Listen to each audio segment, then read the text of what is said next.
श्री राम जय राम जय जय राम।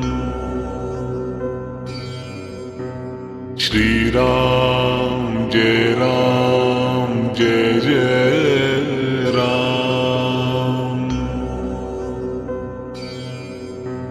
श्री राम जय राम जय जय राम।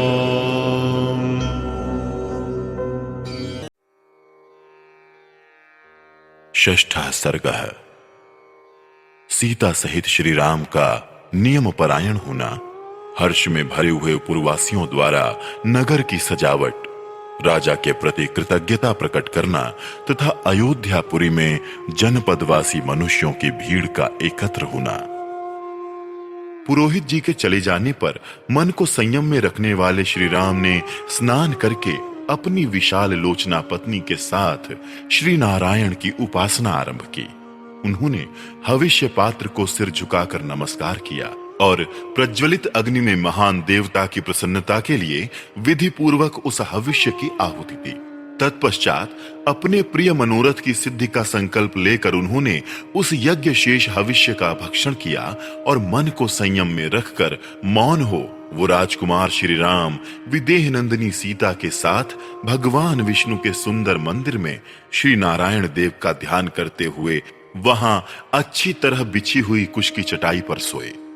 जब 3 पहर बीतकर एक ही पहर रात शेष रह गई, तब वो शयन से उठ बैठे।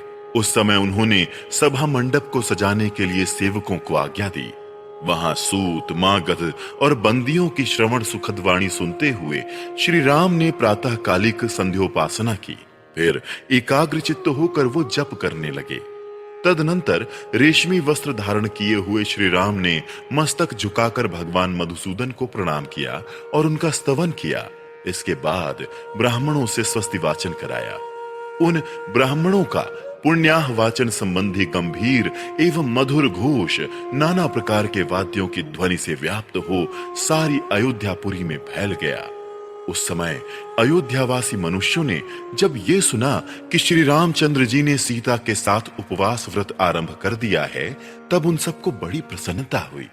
सवेरा होने पर श्री राम के राज्याभिषेक का समाचार सुनकर समस्त पुरवासी अयोध्यापुरी को सजाने में लग गए।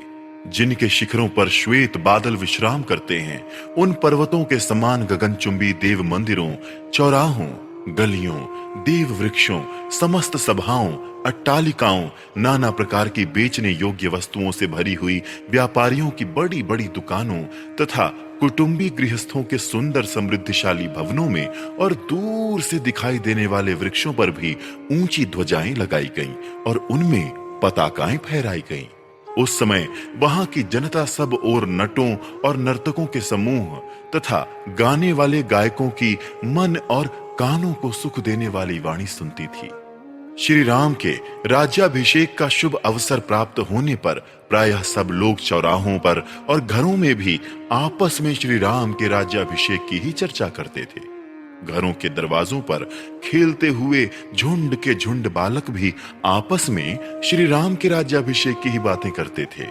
पुरवासियों ने श्री राम के राज्याभिषेक के समय राजमार्ग पर फूलों की भेंट चढ़ाकर वहां सब ओर धूप की सुगंध फैला दी।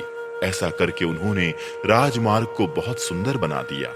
राज्याभिषेक होते होते रात हो जाने की आशंका से प्रकाश की व्यवस्था करने के लिए पुरवासियों ने सब ओर सड़कों के दोनों तरफ वृक्ष की भांति अनेक शाखाओं से युक्त दीप स्तंभ खड़े कर दिए। इस प्रकार नगर को सजाकर श्री राम के युवराज पद पर अभिषेक की अभिलाषा रखने वाले समस्त पुरवासी चौराहों और सभाओं में झुंड के झुंड एकत्र हो वहां परस्पर बातें करते हुए महाराज दशरथ की प्रशंसा करने लगे। अहो, इक्ष्वाकु कुल को आनंदित करने वाले ये राजा दशरथ बड़े महात्मा हैं, जो कि अपने आप को बूढ़ा हुआ जानकर श्री राम का राज्याभिषेक करने जा रहे हैं। भगवान का हम सब लोगों पर बड़ा अनुग्रह है कि श्री रामचंद्र जी हमारे राजा होंगे और चिरकाल तक हमारी रक्षा करते रहेंगे, क्योंकि वो समस्त लोकों के निवासियों में जो भलाई या बुराई है उसे अच्छी तरह देख चुके हैं। श्री राम का मन कभी उद्धत नहीं होता। वो विद्वान, धर्मात्मा और अपने भाइयों पर स्नेह रखने वाले हैं। उनका अपने भाइयों पर जैसा स्नेह है वैसा ही हम लोगों पर भी है। धर्मात्मा एवं निष्पाप राजा दशरथ चिरकाल तक जीवित रहें, जिनके प्रसाद से हमें श्री राम के राज्याभिषेक का दर्शन सुलभ होगा। अभिषेक का वृत्तांत सुनकर नाना दिशाओं से उस जनपद के लोग भी वहां पहुंचे थे। उन्होंने ये बातें कहने वाले पुरवासियों की सभी बातें सुनी।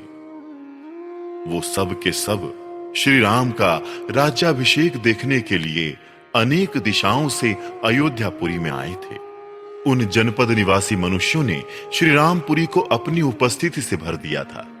वहां मनुष्यों की भीड़ भाड़ बढ़ने से जो जनरव सुनाई देता था वो पर्वों के दिन बढ़े हुए वेग वाले महासागर की गर्जना के समान जान पड़ता था। उस समय श्री राम के अभिषेक का उत्सव देखने के लिए पधारे हुए जनपदवासी मनुष्यों द्वारा सब ओर से भरा हुआ वो इंद्रपुरी के समान नगर अत्यंत कोलाहलपूर्ण होने के कारण मकर, नक्र, तिमिंगल आदि विशाल जल जंतुओं से परिपूर्ण महासागर के समान प्रतीत होता था। इस प्रकार श्री वाल्मीकि निर्मित आर्ष रामायण आदि काव्य के अयोध्या कांड में छठा सर्ग पूरा हुआ।